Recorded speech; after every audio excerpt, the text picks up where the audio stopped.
Hi, I'm Sarah Bader. You may know me from my podcast with host Peter Bell, Sons of Patriarchy, or from my work with Sarah Stankorb, where I was featured in her article for Vice and her book Disobedient Women. Today, I'd like to welcome you to this space, They Called Her Bitter, with my friend and co-host Margaret Bronson of Deconstruction Doulas, and as seen in the Situation Room with Pamela Brown on CNN. They Called Her Bitter explores stories that often go untold, stories shaped by grief, endurance, and the cost of telling the truth. This space aims to offer language, validation, and perspective for those untangling from coercive belief systems and structures. Sometimes it's just Margaret and I, sometimes we'll have a guest join, but our goal stays the same.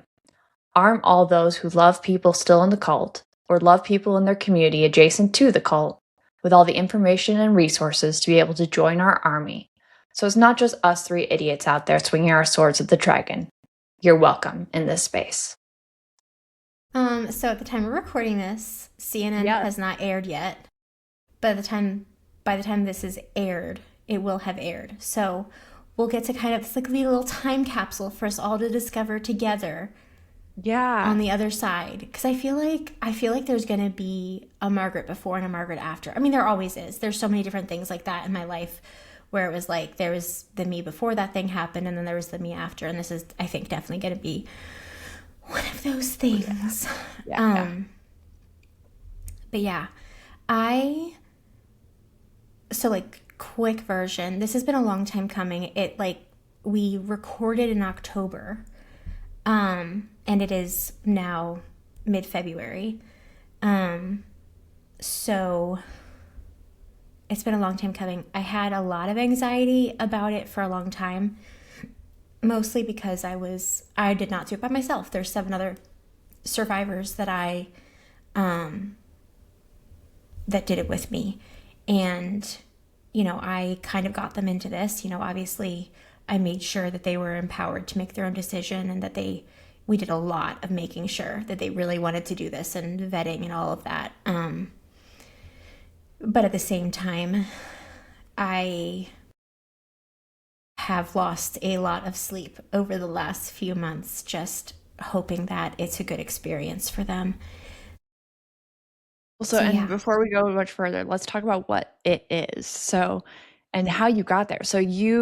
My understanding is we most, if not all of us, are not. If you have not seen the CNN interview with Doug Wilson and Pamela Brown, we can save you the trouble. Trip. Just go to TikTok, watch a few clips, and it's good enough. Because otherwise, it really felt like Doug just. The best part is Pam's face the whole time. That's my favorite part. 100%. Like, that was the meme heard around the world. I was like, I just want to put that on my wall.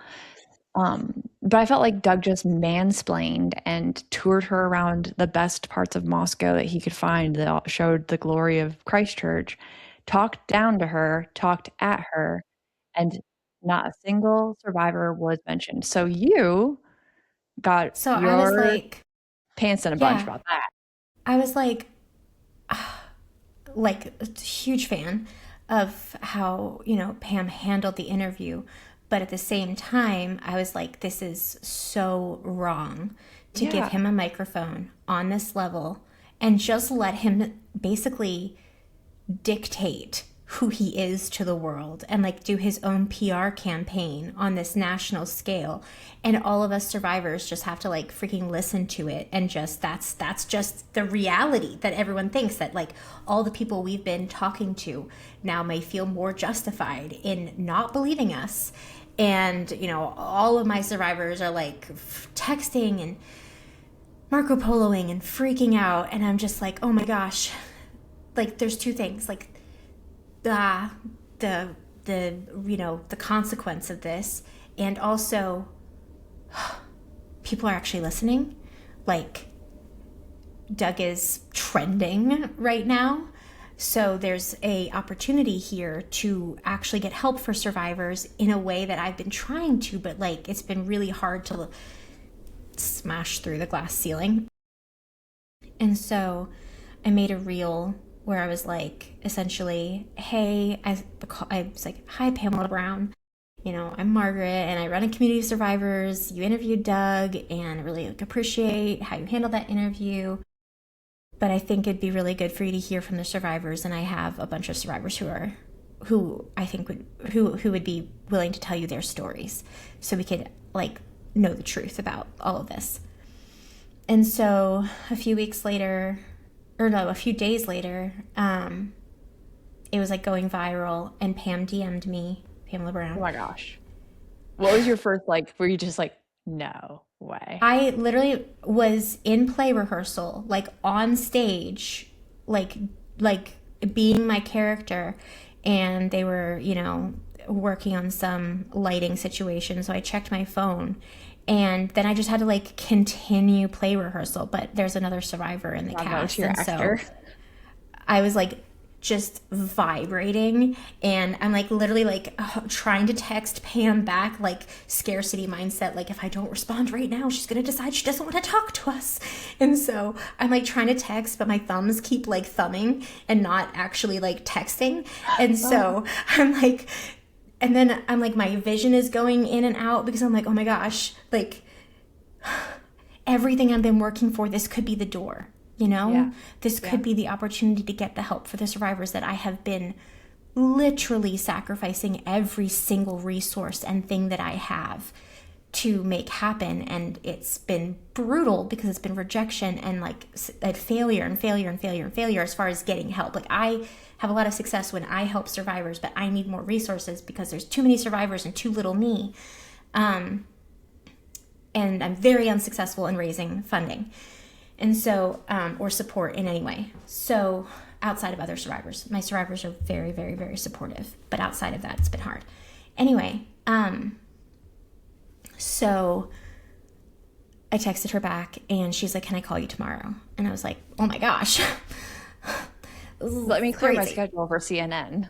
I was like, yes, you can call me tomorrow. I have nothing on my calendar at this point. I will clear it all.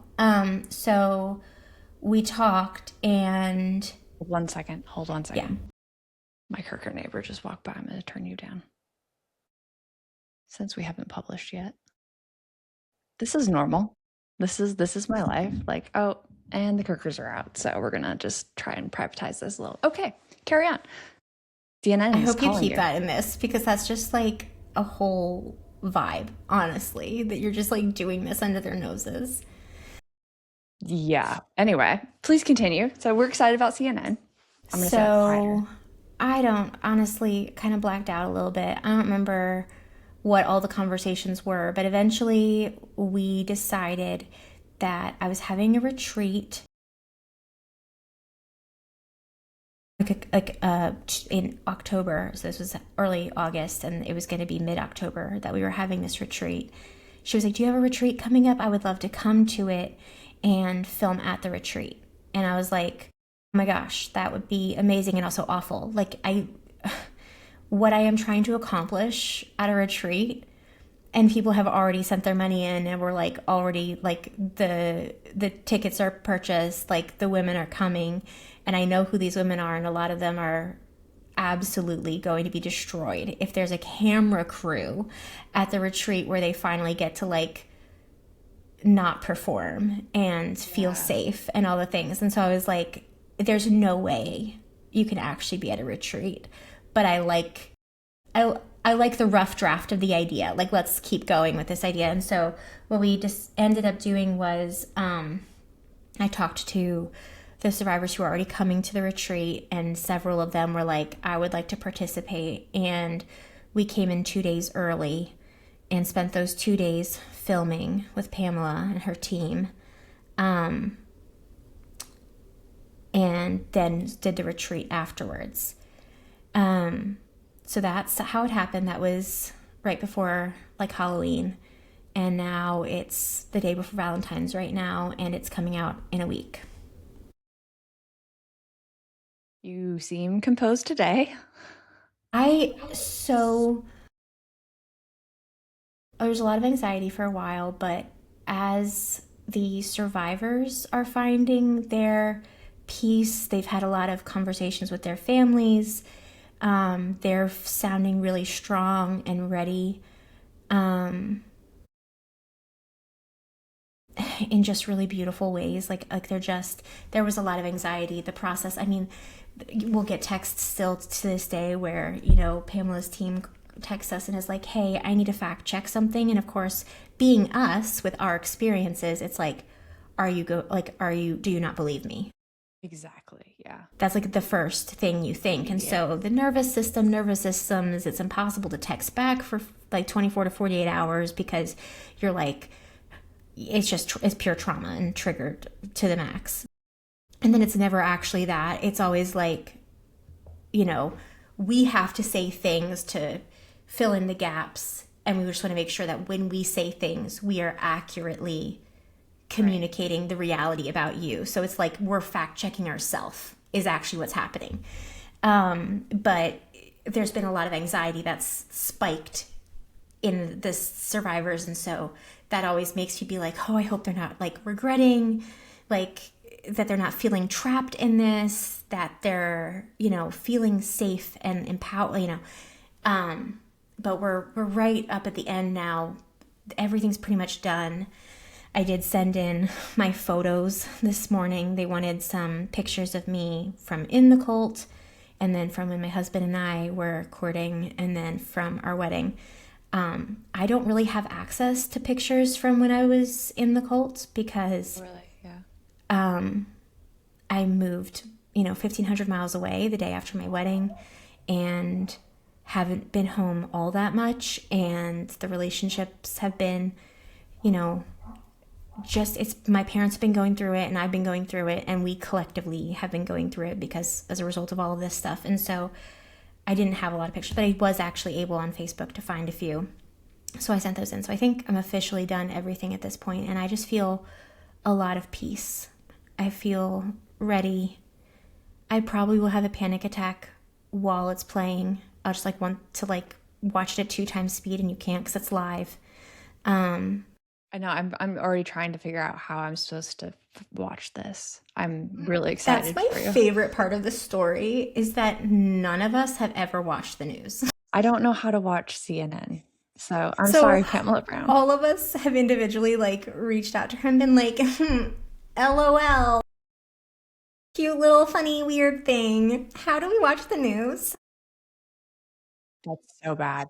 We're as bad as Gen Z. Oh no. Yeah, I mean, I've never had cable. Not for a minute of my life. How am I supposed to watch it? So I don't have to email Pamela. So it's it'll be on CNN that night, and then I'll obviously clip the heck out of it and put it on social media. But it'll also be available on the CNN app. Like you have a Netflix app or a Disney app. There's a CNN app if you don't have cable. I will be downloading that. So I'll learn the news. But imagine so you told your family, are you? So my parents have known every step of the way. For me personally, they knew that I was going to this retreat and that CNN was going to be there and that they were going to record and all the things. At that time, as recently as October, they did not understand. They have been opposed to this administration since before the election. And so Ukraine was kind of their wake-up moment politically. And so they were not at all they were just confused. They just didn't know what I was doing. They just didn't understand. They hadn't really deconstructed at all. Again, they'd changed / woken up politically, but the religious side, they were just paralyzed. My mom and I have had a lot of conversations since October, and now she's fully on board, which is, I never thought. I mean, I thought that I would be watching this and terrified of what my parents, were going to be experiencing watching it, and what I was going to experience afterwards and all the things, but that's not the case for me personally. Obviously, it's different for a lot of the other survivors, but honestly, most of us have pretty much no or very little relationship with our parents at this point. But that's changing for me. Anyway, yeah, what was the question? Well, I was just asking you if your parents knew. I mean, I think that Yeah. that's something that all survivors face and fear is they still have a relationship or a love or a loyalty to their parents. Yep. And maybe I shouldn't say all, but in general experience. And so that would be really, really terrifying. People because again, I moved 1,500 miles away, so like no one who is in my life knows my parents at all. Yeah. And yet, when I talk about literally anything, whether it's my upbringing or the evangelical church that I was part of as an adult, it's so crazy how people who've never met my parents start like being their champions and like defending them and being like, like, how can you go against your parent? Like, you don't even know my parents. Like, you don't know the story. Like, you have no idea. What? It's so bizarre. Audacity. It's just a weird thing. So do you feel like you really got to tell your piece? I mean, we filmed for 10 hours. My. So we filmed for 10 hours, and then one of the survivors had like an hour or two to herself. Or no, I think we filmed for 8 hours, and then she filmed for 2 hours. So like collectively it was 10 hours. But we did I would say we did a lot of prep work going into it, but honestly, like I had all these things that I was like, this is like, I want to make sure we don't, shame or like, I would like, everyone was like so ready, so on the same page. As survivors, we knew what this needed to be, and we knew how we needed to communicate about it. My favorite, you're gonna appreciate this. My favorite thing about it is that there's 5 of us on a couch for most of it and talking, and there's 2 Christians, 2 atheists, and 1 who is like probably a Christian but won't use the label. And I'm 90% sure that's going to be in the documentary. And I'm so glad, because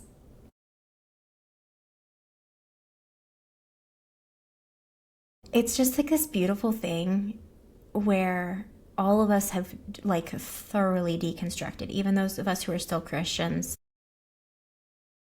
They don't think we're Christians. You know what I mean? But I think we really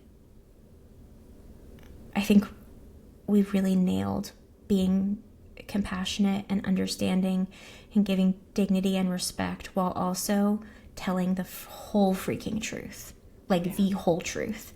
And not just about how we were raised, but also how the evangelical church received us when we fled. And so there's like, we tried to leave it so that no one could say, oh, that's their problem, but that they would have to, like every Christian would have to look in the mirror and, ask themselves, in what ways has this shown up in my life? Because what we really want is people to have freedom from these lies and from this, cyclical abuse and everything. And so, but again, we filmed for 10 hours, and it's a 1-hour documentary, and they also they went to a CREC church. Wow. And interviewed some CREC church members, and of course, they're going to say that there is no abuse, and so that's going to be in there as well. And then they have some Christian nationalist experts that they're going to talk to as well. And so I feel really good about every single minute of our recording, but I just don't know what parts are going to be included, because that is always the surprising part. But it's exciting. I'm just ready. Yeah. 2 of my friends are coming into town to watch it, and my local survivor community is going to come, and our apartment building has a club room that has Oh, TVs with so cable. cool. So I don't have to figure this out. You just have to figure out how to use the remote. No, because I have a husband for that, Sarah. I thought we were feminists. I pick and choose my moments. Delegation is still an efficient strategy. Bingo. Okay, we'll make allowances for that. Yeah. So just how are your survivors doing? Are they staying in contact with you a lot through now? Yeah. Yeah, we have like a Marco Polo group and a text thread, and everyone's just preparing, right? Like they're having the conversations they need to have beforehand. They're, figuring out if they're going to watch, who they're going to watch with, what kind of support they need on the day of. All of us are going offline afterwards because, all of us know what's coming. We know that our bodies are going to be absolutely eviscerated. I mean, the CREC in particular, and of course we specifically are calling them out, are horrible at mockery and Juvenile. crap about women's bodies. And so we're all like prepared for that. And also, it's a power move to just not be on the internet and just not see that stuff. And so that's what we're doing. But there's some anxiety, but I also see everyone just kind of like being ready. So what will you do to take care of yourself? I mean, other than obviously not being on the internet for a set amount of time, people are going to want to connect with you because... Yeah. So there'll be ways to connect with me, but I have an assistant who things will go through. So there'll be like a filter. Nice. Yeah. And then I won't be online at all. My team will be handling all the comments and everything. So, my husband is already ready. He's like already got formulated responses to all the crap people are going to say and everything. And so, I think that's fun for him. I think he's as a pastor and me, the pastor's wife, and I have cost my husband 3 jobs now because of my deconstruction. In order to feed, what? I said, sorry, it's good to be self-aware. Yeah. He supported it, and it led us to where we are now, and it got us out of hell. So it is what it is. But in order to feed our children, which is obviously more important than my feelings, he has had to stand by and let men say horrible things about me, so that he could get that paycheck so we could feed our children, because we were living paycheck to paycheck. And so I think I think he's looking forward to that part and being able to actually like be the husband and like respond. Yeah.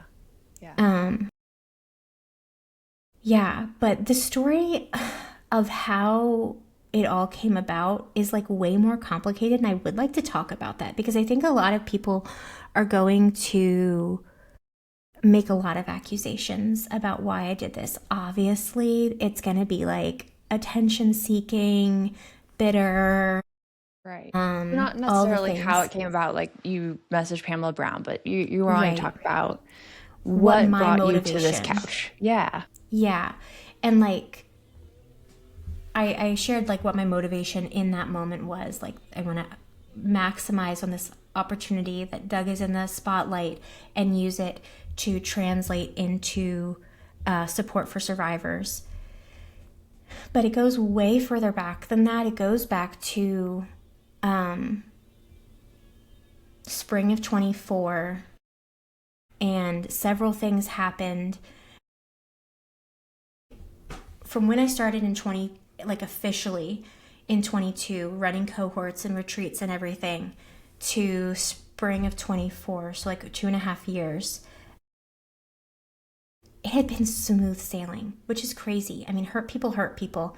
And it was like the smoothest sailing. We did not really have, we were all dealing with trauma. It was brutal work, but there weren't like hiccups, if that makes sense. Totally, yeah. Relationally, like with the survivors and myself, right. Or, you know what I'm saying? That is survivor lucky. To survivor. I mean, it was right before the bottom fell out. I had premonitions that it was about to, and I was like super hyper vigilant. I was like, I'm afraid things are going to go bad. Like, I just feel like it's been too good for too long and something's about to happen.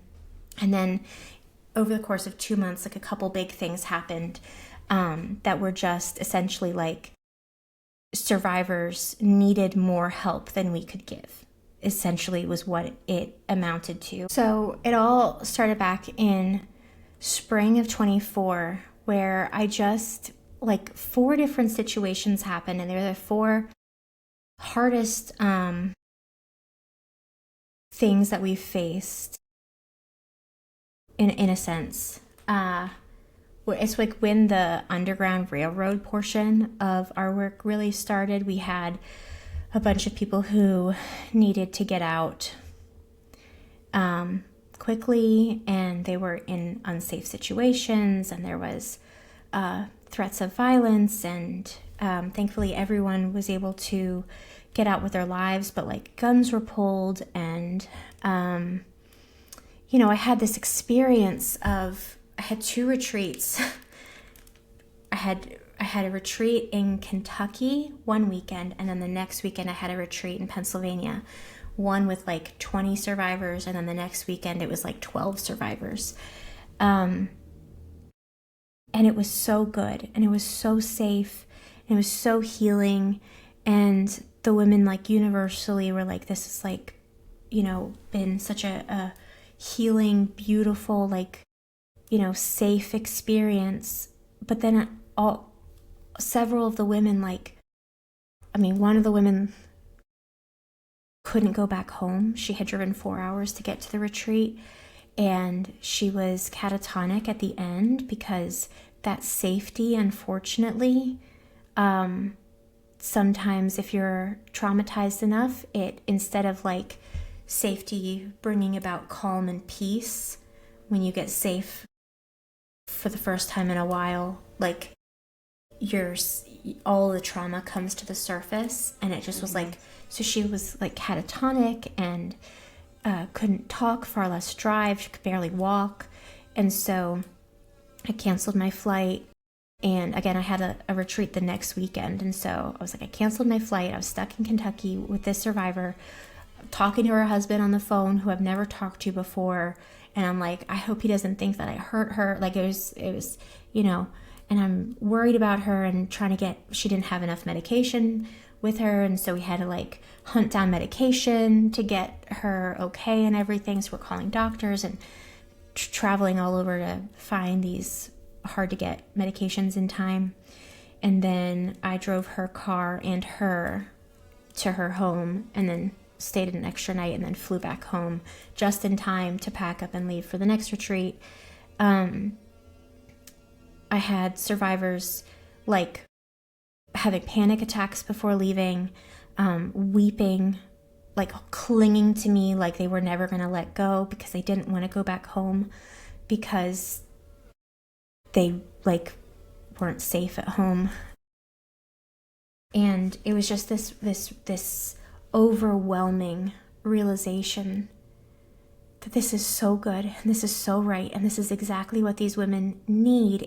Also, there's like 70% for which this is exactly what they need, and like no edits. But then there's this 30% down here that healing, deconstructing, being brave, doing all of this work is actually making them less safe. And as they're healing, they're coming alive, and so they're becoming less dissociated, which is like supposed to be a success. But when you're still in an unsafe environment and you lose those coping mechanisms that were allowing you to survive the environment, it was either the danger was increasing, or they were just feeling the pain of it more, And so I took a sabbatical for about 8 months at that point, and I just kind of isolated myself. I I just needed to think. I just needed to think about, what am I doing? Is it right? Is it good? Is it safe? Can I keep it safe? Do I need to continue on as is and just keep rolling with these punches? That did not feel like something I could do. It was so brutal to see and celebrate the healing and then immediately be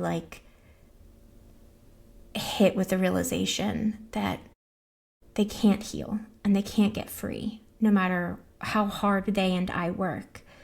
And so then it was okay, well, do we stop entirely, or do we find a way to make this sufficient that 30% down here isn't left behind? Or do I find a way to make sure that people, though that 30% isn't part of this, and we basically just leave them behind, and then we all continue to heal and walk into the sunset together without their level of trauma coming with us. And that was never a realistic option. I was that there was no part of me that was ever going to leave them behind. I am an underdog girl, you know what I mean? To the maximum. Obviously, what I wanted was to find a way to make this work for the least of these, for the most vulnerable. But I just didn't know what that would look like. And so it took a lot of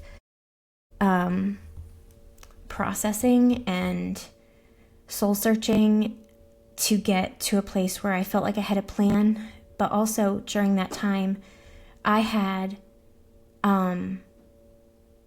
almost 200 people go through cohorts at that point, or retreats.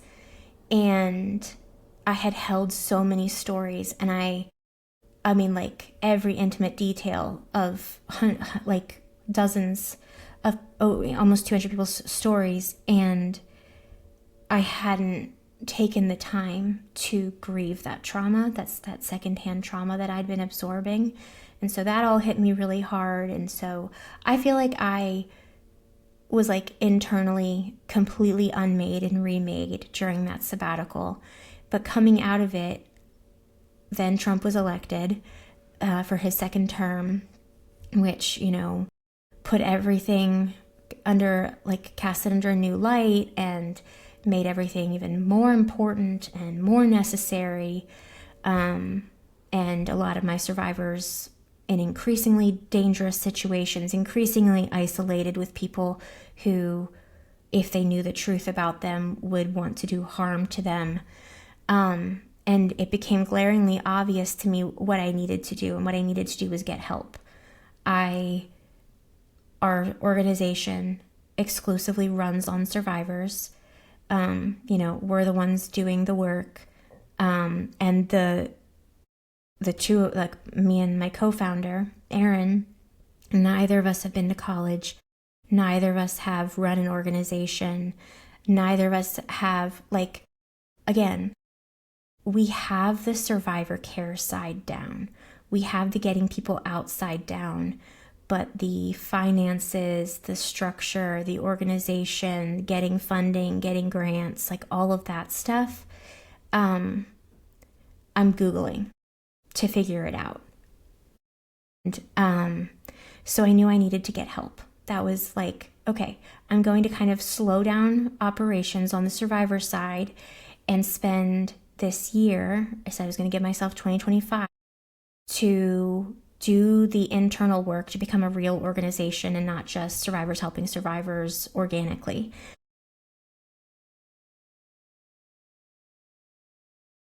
I didn't know what that meant. I didn't have a specific plan. I had a couple ideas. I'm going to talk to these people. And I really was hopeful that I had a list of 40 different organizations or people or churches that I thought there was a good chance they'd be aligned and want to, that at least some of them would want to help. And so I spent January, February, March of last year going to those people and receiving rejection. And a lot of it was a couple things. Like, one was myself being not just a survivor, but at that point, I had spent 5 years almost exclusively interacting with survivors, and so I just didn't know how to talk to normies anymore. So I had to like learn how to present the information in a way that was palatable to their ears, that they could understand. And then one of the biggest problems was like being so desperate for help and trying to communicate how much we need help.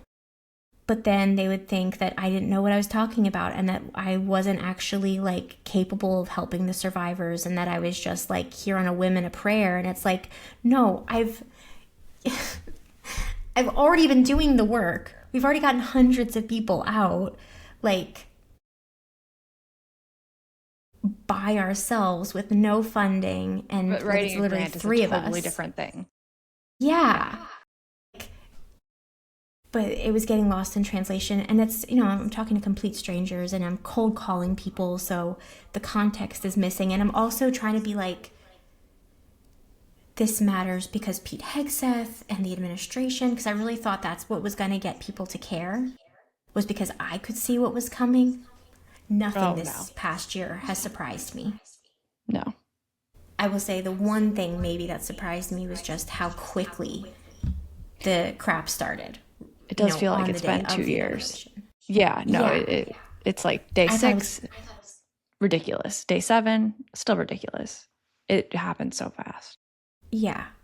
I knew it was going to be the Spanish Inquisition, the Crusades, and Nazi Germany all at once. And, the Puritans and westward expansion all at once.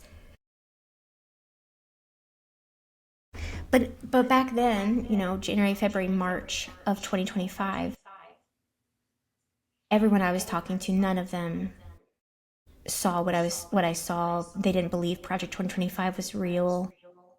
What does Pete Hegseth matter? What does Doug Wilson matter? It was just not making sense to people. But then in May, Sarah Stankorb's Elle article about us came out, and that had been a year in the making. And on its own, that didn't really change much, except that a ton of journalists and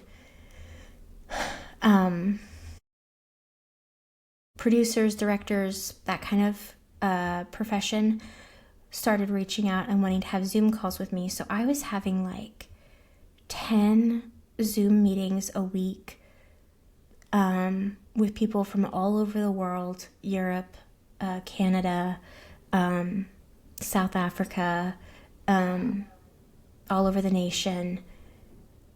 Some of them who, like, there's people from Belgium who they haven't even had religion in 3 generations.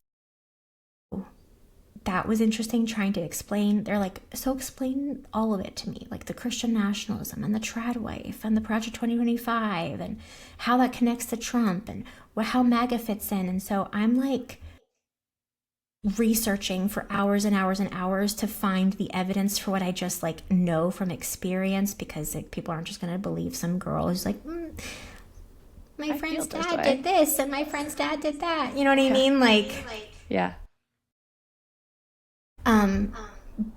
But I spent 2 months talking to all these people, and I got better and better at it, better at closing the gap. Our experience is here, their experience is here, and there's just this chasm in between. And how do I bridge that gap? And so I started like essentially building an algorithm in my head. Oh, that story really seems to make a difference. Oh, this thing people really connect with. If I explain this language before I explain that story, this is really helpful. Oh, these are categories that people don't have that they need to know. Talking about the grooming, talking about the culting, talking about what cults are, like all that stuff. So like every single conversation moved the needle inside me to prepare me, I think, for CNN, truly. And some other things that I'm a part of.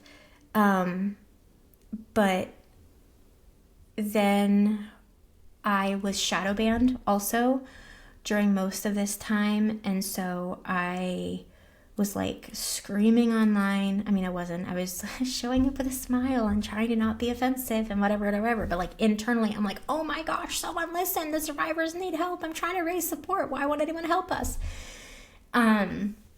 And like 7 people are seeing my reels. I mean, it was like really bad shadow banning. My own best friends weren't seeing my stuff, even if they like had all the things toggled to see my stuff first and everything. And so then I kind of like got offline for a while. And so I started just having a lot of real world conversations. So I started going to the SBC churches in the area and talking to a ton of local pastors. And so having the conversation with evangelicals. So then it was like a new round of like, okay, how do I break through to evangelicals? What are the theologies that they're willing to like maybe question? What are the things that are like, oh, that actually crosses their personal like bright line?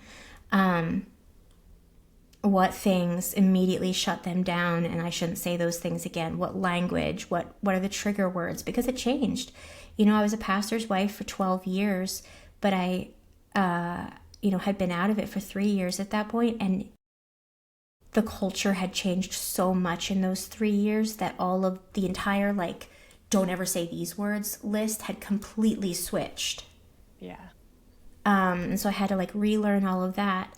But by the time Doug's interview aired in early August, I had, like, basically been through like a master class on how to present to other people and to get people to understand what the heck I was talking about and stop sounding like a psycho and start actually making sense. Right. So when I reached out to Pam, I also reached out to a bunch of deconstruction influencers, and I had been doing that all along, but at this point I was like going harder, and I got on a live with one of the really big deconstruction accounts, and so that like started changing things. And then I joined a pastors cohort for pastors who were like anti-Christian nationalists. And I went in thinking that it was going to be mostly like hostile, because I just talked to so many different pastors at that point. I'd been like talked to 50 pastors, and the conversations had been very difficult. Like, they would start with the pastor thinking I was not even a Christian, not really worth talking to, kind of annoyed that I was like asking to meet with them, to like almost all of the conversations ended with, I value what you're doing. I see it. I see the importance and the need for it. You are really swimming upstream, and I can't even imagine how hard it's going to be for you to get what you need. But like there was no offers of help. So I joined this pastoral cohort, and I, went into it thinking this is going to be like brutal and hostile, but maybe I'll make one friend. I ended up making friends with the entire, 30 or 40 of them, whatever it was. And Margaret, that doesn't we went on a retreat together in November, and it was like such a healing, unbelievably healing and beautiful experience. Yeah, there's just like so many different things. But again, up until this point, like I have built a lot of connections. I have a really, really, really vast network now. Anti-Christian nationalist influencers, pastors, survivors, journalists. I have a whole bunch of journalists and producers and directors. And, I have all these people I can call. But Sarah, like so much of what has been so brutal about this past year was just the rejection and the failure. Like, I mean, it's been a year of begging. I literally have begged for help every day for over a year. And the only money that I've gotten has been like enough to barely pay my bills. I'm asking my mom for money. I'm asking people I don't feel safe with for money. I'm, because got to feed my kids. And there have been so many times where I've been like, are you insane? Like, you are literally again putting your children in the position where, you know, we don't know where the next meal is going to come from. And for what? Who's ever going to listen to you? You know, like, when will you learn? You've been doing this since you were 16, and no one's listened since you were 16, 35 now. You know, it's been almost 2 decades. And now I'm going to go on an even bigger national stage just to not be listened to again. But all along the way, there were enough people who believed. And of course, no one who believed had resources to help. But they believed and they gave what they had, right? So they shared their platform. They brought me on their podcast. They had the conversation with me, and I, you know, whether got encouragement and comfort, friendship, but also like learning how to communicate to people who are not survivors of this world about it. But not just that, like asking for help. Our cult programming, like that was something I was never supposed to do. It literally, I have to work myself into a panic each time to get myself to ask for help. And I genuinely believe ridiculous that this is going to sound real Christian and a little bit triggering to myself because sovereignty is icky. I will prepare myself then. But I do feel like the funding didn't come through because I needed to be desperate enough to push through my triggers to get to where I am.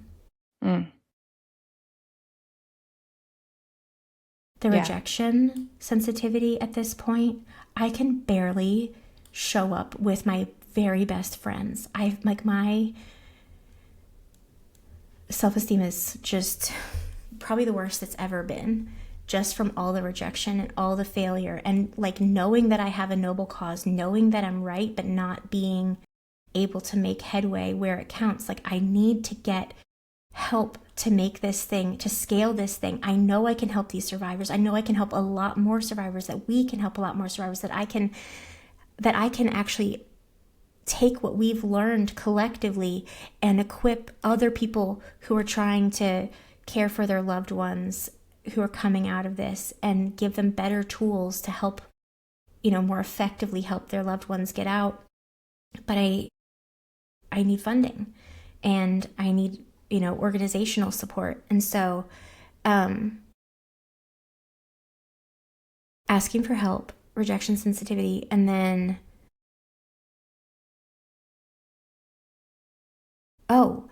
believing that every single one of those conversations, I had to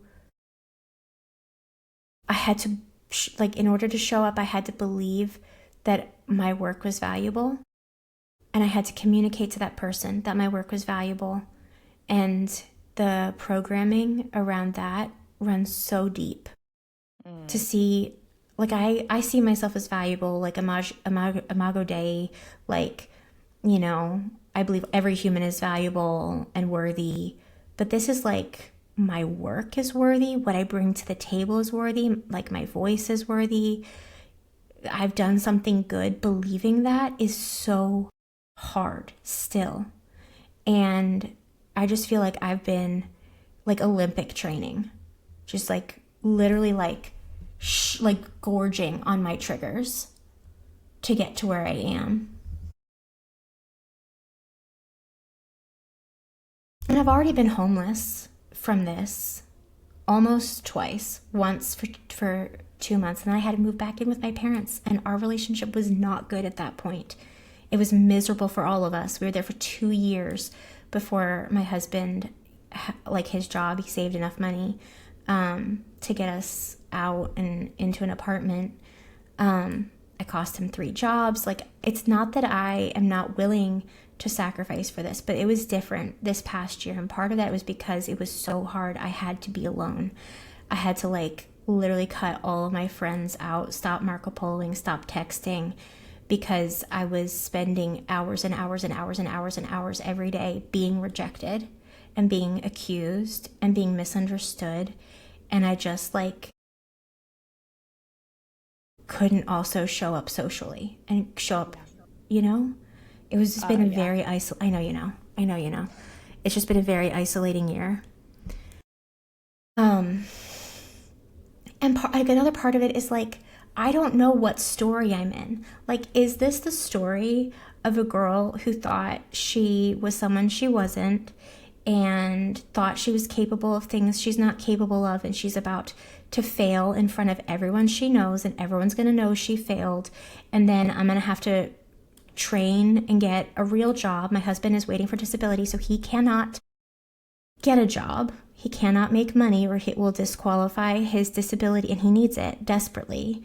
We're currently waiting on surgery that he desperately needs, that he can't have because right now he would die on the table. He needs to get healthy enough to be able to go through surgery. Like, that's like another part of the crazy part of all of this is like, I have no business doing this. You know, like, I had a really sick husband. We're waiting on disability.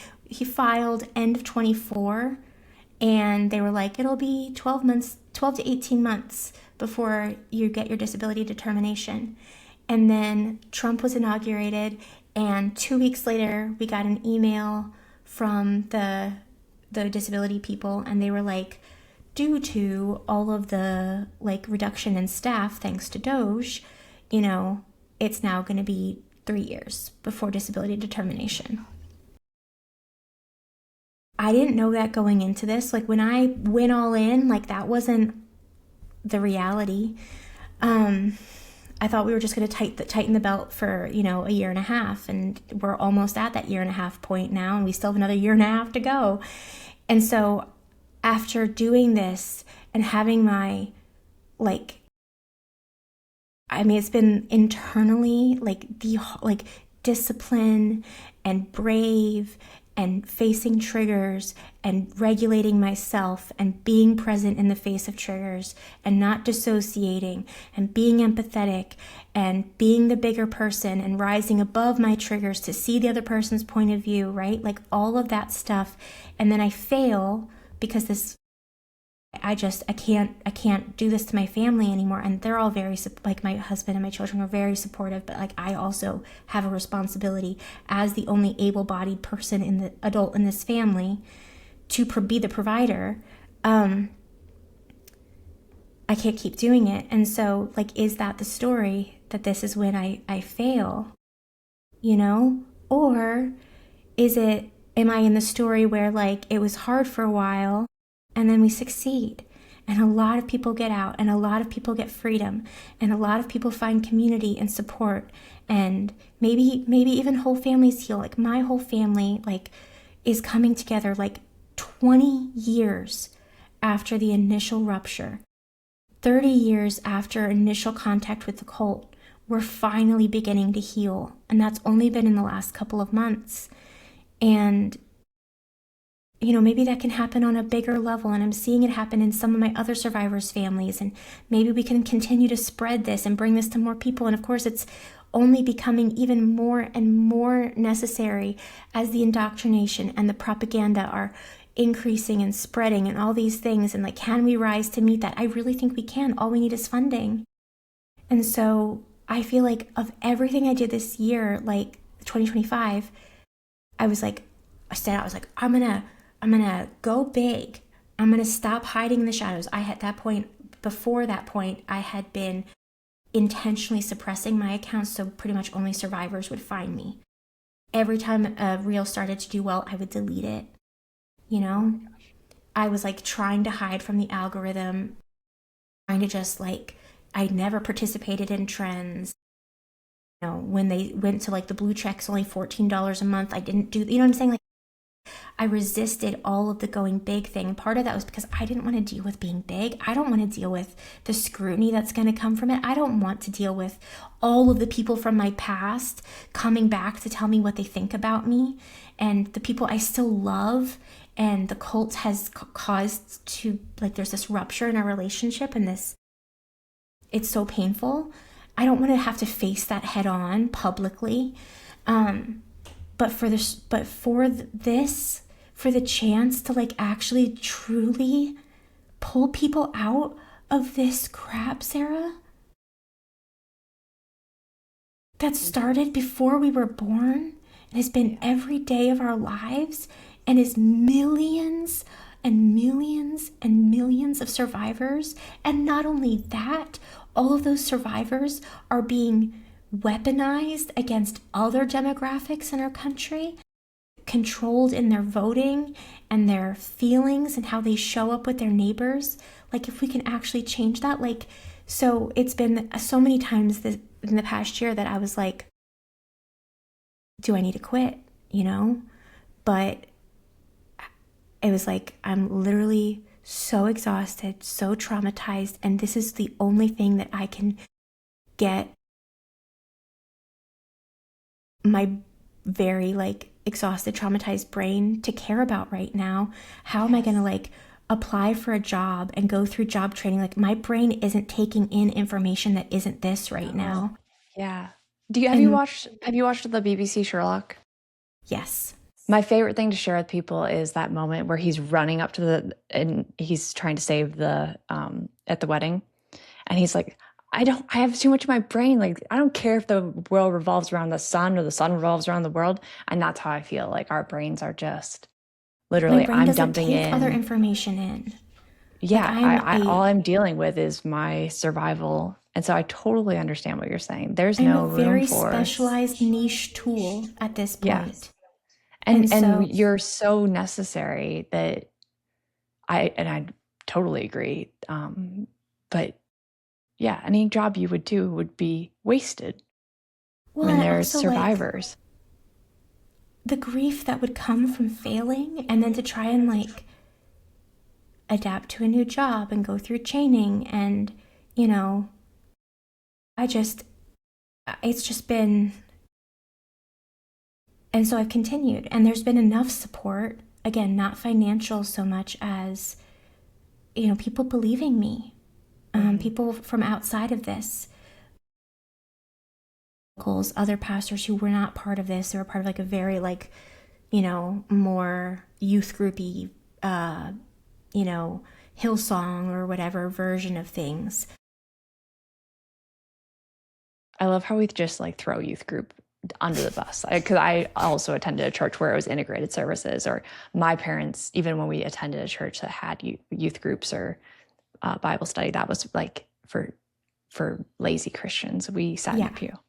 But I love that you just threw that the youth groupy churches. Yeah, for those who don't know, the way we grew up, real Christians don't send their kids to youth group or Sunday school because they might put cotton balls on things. Yeah, that would just be... because youth groups are stupid and they play dumb games, they tell dumb stories, and they put the boys and the girls together and blah, blah, blah, blah. But also, more specifically, they saw it as an abdication of the father's responsibility to be the one to religiously train his children, indoctrinate his children. I think it's part of a judgment of how well can your children sit perfectly still through an hour and a half of boring conversation and not move.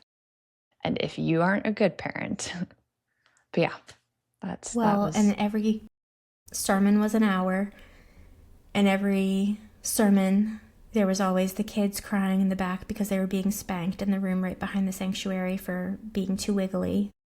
Anyway. Yep. So that's why I didn't quit for those babies who were being spanked. But no, your work is so important. It is, and it's incredible. And I mean, I don't see you failing at all. I don't. I genuinely don't know how much further I can go without real funding. Yeah, no, I fully understand. Again, my husband's health is abysmal. I can't be everything to everyone for too much longer, Yeah. Yep. Without help. I mean, I need support. Like Mr. Rogers says, help the helpers. The helpers need support. And it's not just me. All over. The people running the nonprofits need help. So even if it's not helping me, find someone who is doing good work and help them.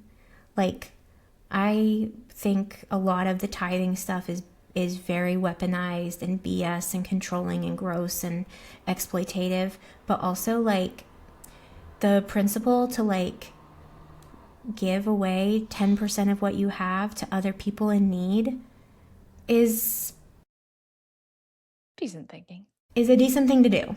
That's all I'll say. You know? So we'll see.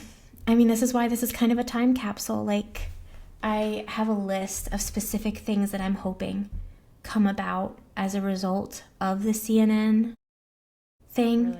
I mean, I worked so hard this past year, and I think absolutely every single conversation and post and thing that I wrote and, you know, thing that I learned and thing that I grieved, and I feel like every single thing mattered. But at the end of the day, on paper, it's going to look like I made one reel to Pam that happened to go viral, that then gave me an opportunity to go on CNN, and that's going to be the thing that matters, you know? Yeah.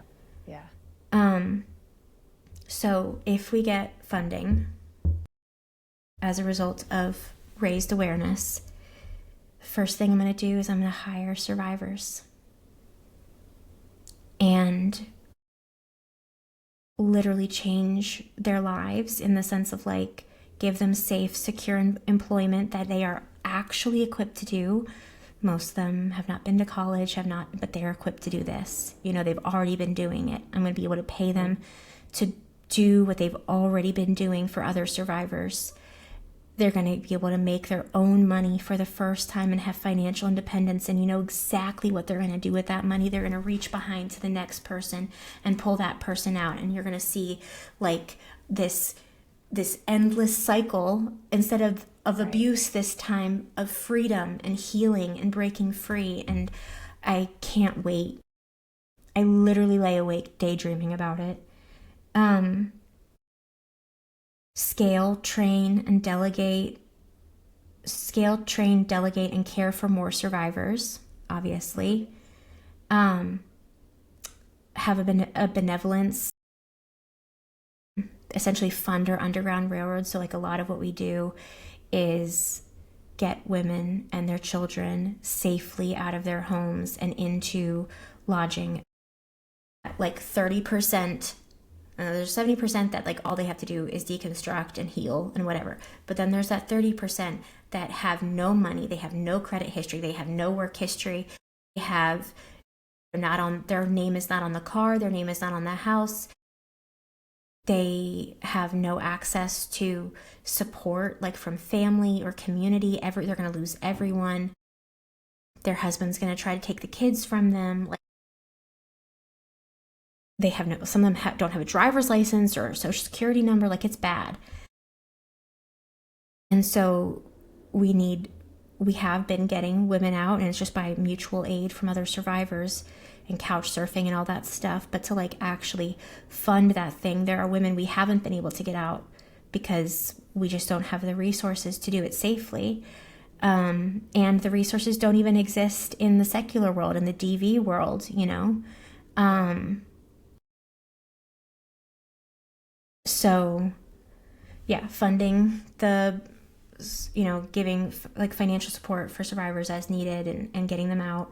And then scholarships for our cohorts and retreats.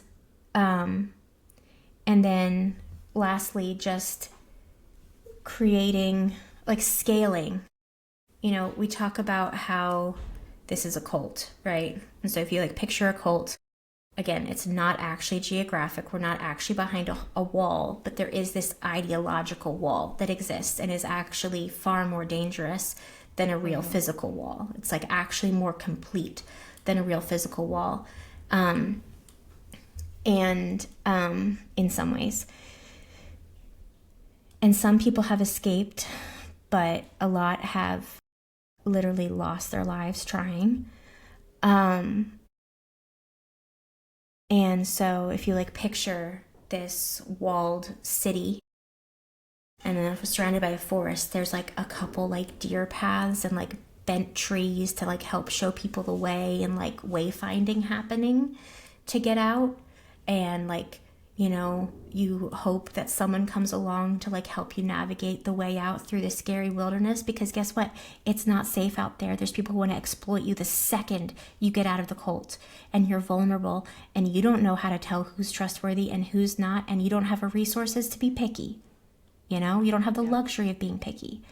And so instead of having like, you know, just like one person just kind of like sneaking them out through like the scary forest and like barely fending off the wild animals, to pave that road, to put lights on it, to have a security team on it, to put porta potties and water stations and campgrounds and, you know, make it a highway. Yeah. That's what it's about. But that all takes funding, and I just can't do that by myself or with the team that I have. And so we'll see. We'll see if I very publicly flop and probably get sued to heck and back. Or if we're actually able to start like... This is an exciting time capsule. I'm thrilled for you. I really am. I've been hearing about you.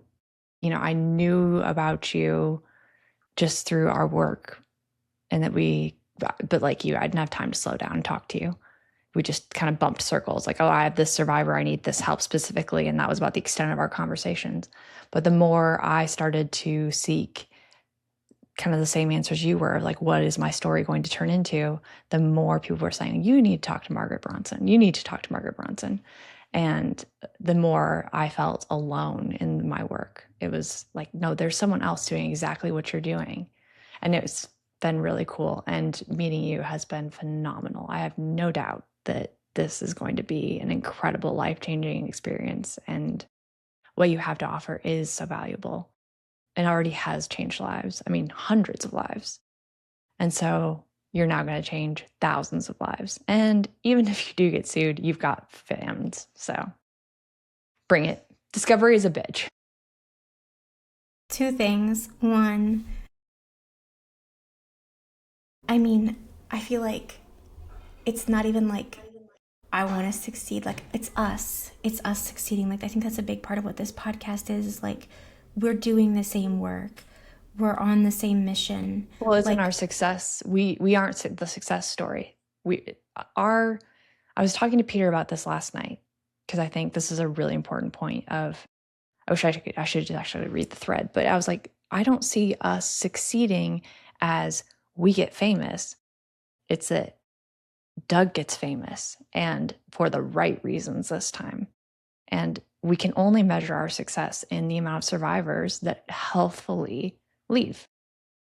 We can't say at the end of the day, and I think maybe that's what makes our work a little bit harder, and probably, you know, a lot of your triggers and a lot of the things you're feeling, I would imagine, is because you can't say, look, I have this much money, or I have this grade, or I have this project with my name on it. But you have hundreds of survivors whose souls your name is on. You know, if any of the things on that list become possible, that will feel like success. And I think it's going to be the most painful feeling I've ever had. And I've faced all my painful feelings head on. Yeah.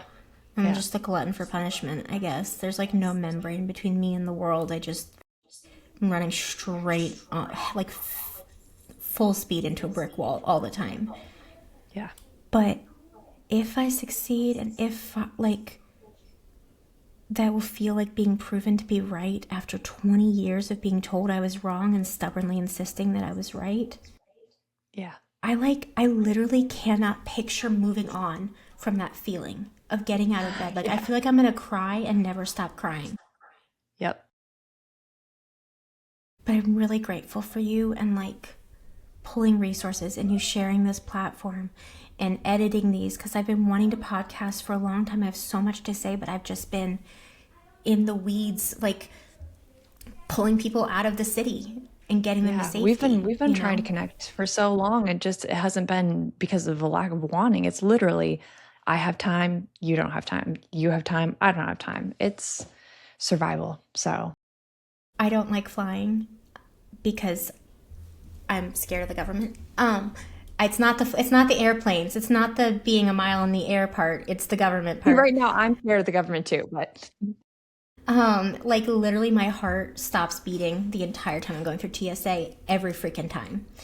Um, so I was like, how far away is Sarah? We can go like support each other and like be together. And I like pulled it up on my Google Maps and it was like 28 hours and also warning, there's an avalanche on the way. And I was like, tracks. Yep. I was like, oh yeah, that's normal. You should check these highways. They're all shut down now for we don't even know how long. Welcome to Idaho. Well, I'm gonna let us wrap this up because this time capsule is so interesting and I can't wait to I kind of want to let's think about some questions that we have after this because I want to unpack this again next week. I am so excited for you and with you, and I'm hoping that we can kind of catch up while you're or after you're watching before you go catatonic. Like, let me make sure that you're still okay because I'm so thrilled for you. This is going to be amazing. Thank you. I'm glad we don't have to wait much It'll longer. be emotional one way or another. Yes. Yeah, it will. It will. Thank you. All right. Well, I will see you very soon. Bye.